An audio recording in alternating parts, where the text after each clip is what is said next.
अगर आप भी चाहते हैं कि आरसीएम म्यूजिक के वीडियो सबसे पहले आप तक पहुंचे, तो लाल बटन को दबा के चैनल को सब्सक्राइब जरूर करें और साथ में बेल आइकन को दबाना ना भूलें।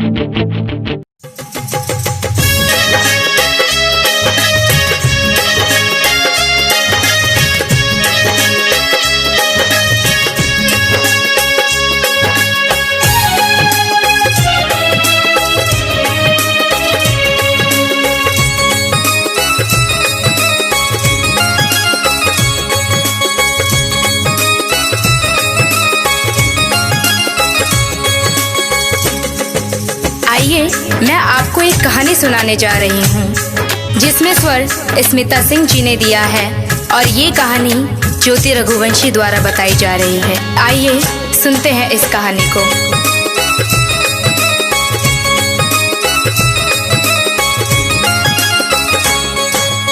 एक चिड़िया थी जो रोज दाना चुगने के लिए अपने बच्चों को घोंसले में छोड़कर दूर जंगलों के पार बस्तियों में जाया करती थी। एक दिन किसी घोड़े पर उसने चने का दाना पाया। वह उसे लेकर चक्की में दरने के लिए गई। दाल दरते दरते एक दाल खूंटे में फंसी रह गई। एक ही दाल बाहर निकली। चिड़िया ने उसे निकालने की अपनी ओर से बहुत कोशिश की, लेकिन वह सफल नहीं हो सकी। चिड़िया बढ़ई के पास गई और उससे खूंटे में फंसी दाल बाहर निकालने को कहा।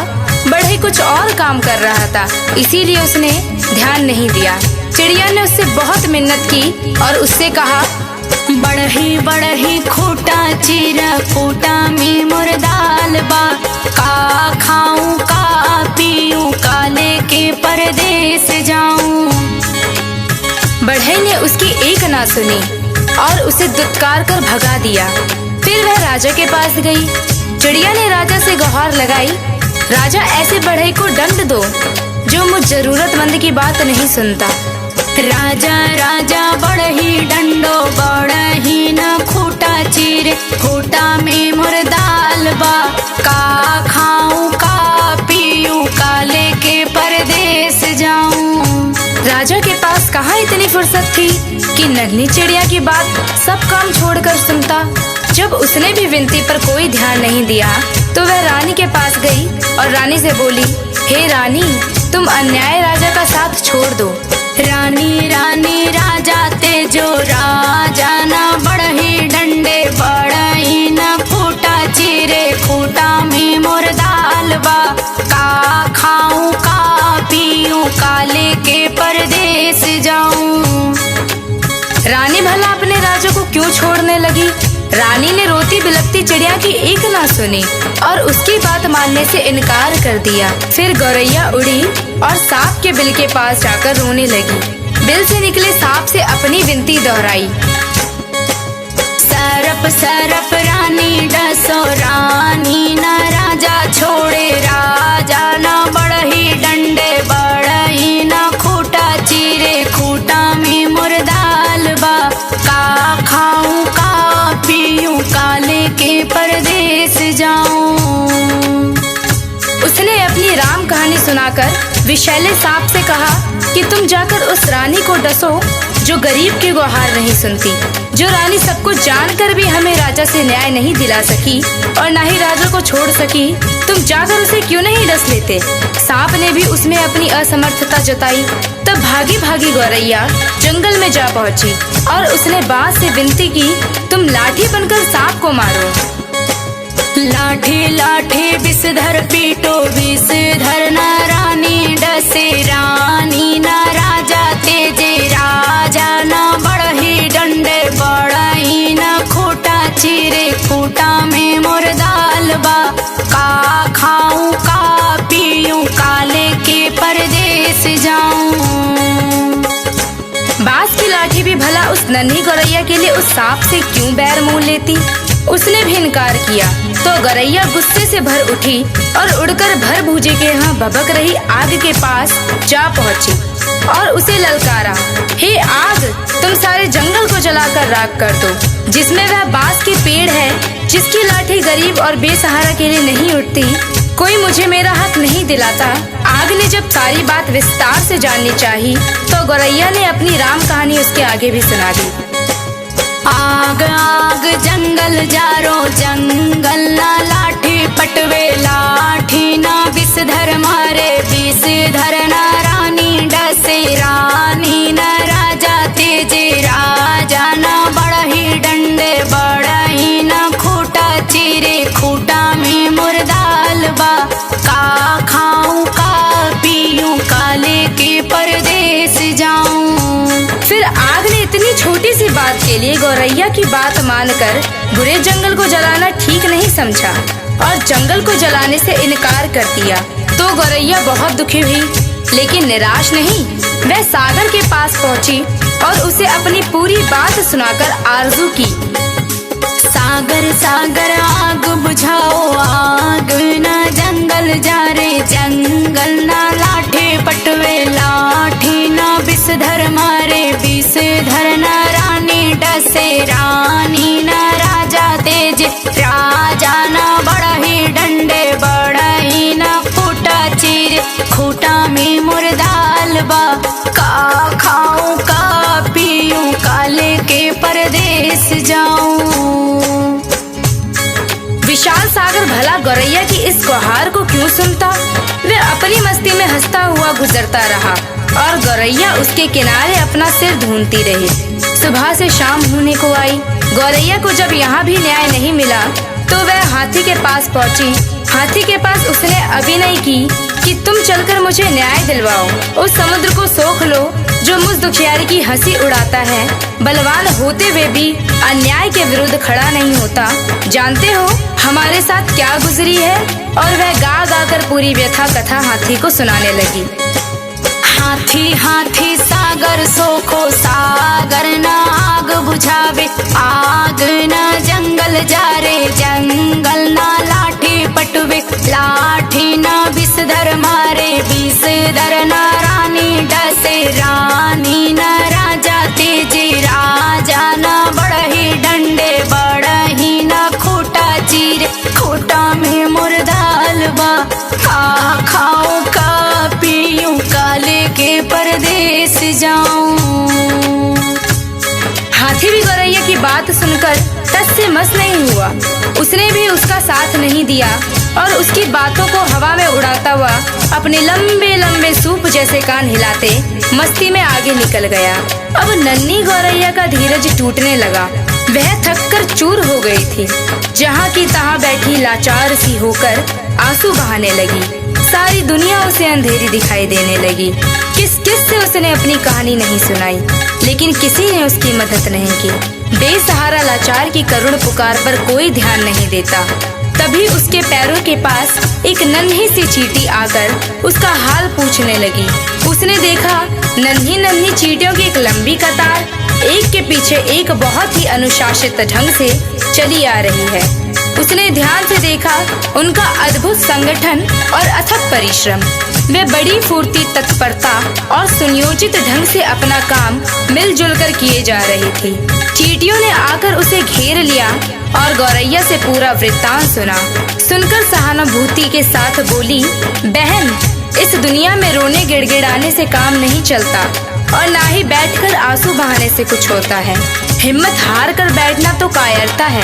चलो चलो हमारे साथ, हम न्याय दिलाएंगे, कोई रास्ता निकालेंगे। चलते चलते चिड़िया यह सोचती रही कि भला ये नन्ही नन्ही चींटियां मेरी क्या मदद करेंगी, जबकि बड़ों बड़ों ने मुझसे मुंह मोड़ लिया और मेरे किसी काम ना आए। खैर चलो देखते हैं, कोई तो मेरी मदद के लिए आगे आया है। चींटी बहना हमारा साथ देने चली है तो उसकी फौज भी तो है उसके पीछे। फिर घबराना क्या, देखते हैं क्या होता है। गौरैया सोचती चली जा रही थी। तभी चींटियों ने उससे कहा कि तुम किसी पास के डाल पर थोड़ी देर बैठ जाओ और देखो मैं क्या करती हूँ। कैसे पहाड़ जैसा हाथी मेरे इशारे पर नाचने लगता है और तुम्हारे काम के लिए दौड़ा दौड़ा समुद्र के पास जाता है। हिम्मत हारने से कुछ नहीं होता, मिलजुल कर जुगत लगाने से ही समस्याओं के समाधान का रास्ता निकलता है।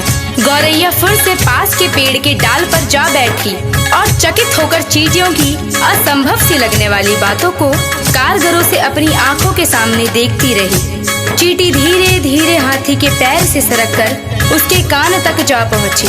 हाथी अपने सूप जैसे कान हिलाता सूंड से अपने माथे पर फूंक मारता आता ही रह गया और चींटी उसके कान में घुसकर उसे तंग करने लगी और उसे समझाने लगी, बड़े बड़े बलवान यदि अपने बल अहंकार में चूर होकर दीनहीन छोटों की सहायता ना करे तो उन्हें भी भान होना चाहिए कि काम पड़ने पर छोटे भी यदि अपनी आन बान के लिए अड़ जाए तो बड़ों बड़ों के लिए संकट पैदा कर सकते हैं। अभी तो मैं अकेले आई हूँ, किंतु मेरे पीछे असंख्य चींटियों की लंबी कतार चली आ रही है। कहीं सबने एक साथ चढ़ाई कर दी तो लेने के देने पड़ जाएंगे। अपने प्राण संकट में क्यों डालते हो? मेरी नेक सलाह यही है कि तुम सीधी तरह चलकर गौरैया का काम करो, नहीं तो आगे समझ लो मरता क्या ना करता। हाथी झुंझलाहट और घबराहट में चींटी की बात मानने को लाचार हो गया। वह यह कहते हुए गौरैया के काम के लिए सागर को सोखने को तैयार हो गया।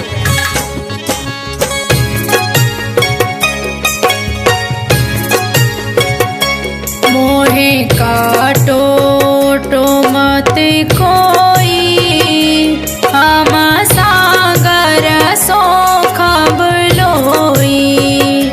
चींटी ने हाथी का पिंड छोड़ दिया और गौरैया उसे धन्यवाद देते हुए हाथी के पीछे पीछे उड़ती वापस सागर की ओर लौटी।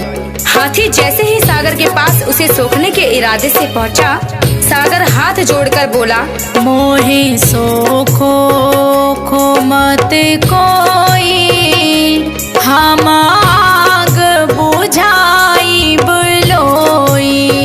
सागर जब अपने तटों की सीमा छोड़कर आग बुझाने के लिए उमड़ा, आग ने थर थर कांपते हुए गौरैया का काम करने का वचन दिया और कहा, मोहे बुझाओ बुझाओ मत कोई, हम जंगल जारब लोई। आग जंगल को जलाने के लिए बढ़ी, गौरैया भी साथ में चली आ रही थी। यह जानकर जंगल ने भी वादा किया, मैं लाठी को सांप मारने के लिए तुरंत भेजता हूँ, लेकिन मुझे जलाकर राख मत करो। मोहे जारो वारो मत कोई, हम सारा मारब लोई। सांप की क्या मजाल जो जंगल की बसवारियों में अनगिनत लाठियों की मार से भयभीत ना हो। उसने भी बिल के बाहर आकर गौरैया को भरोसा दिया, मोहे मारो वारो मत कोई, हम रानी के डासब लोई। रानी ने जब सांप को महल में आते देखा और उसके साथ गौरैया को आते देखा तो वह पूरी बात का अनुमान कर पसीने पसीने हो गई। उसने हाथ जोड़कर विनती की, मोहे डसो सो मत कोई, हम राजा के तेजब लोई। रानी के उस वचन के बाद भला राजा क्यों अपने हट पर टिकता? उसे तो गौरैया की धीरज, अथक परिश्रम और सूझबूझ का समाचार मिल चुका था।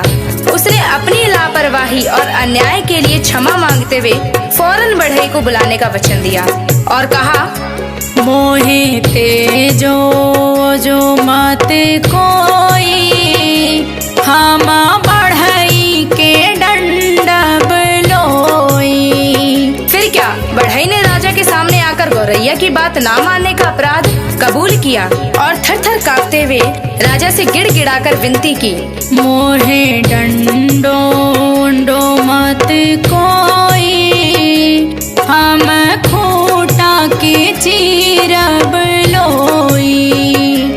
गौरैया को और क्या चाहिए था? गौरैया बढ़ई के साथ उस चक्की के खूंटे के पास पहुंची जिसमें चने की दाल फंसी हुई थी।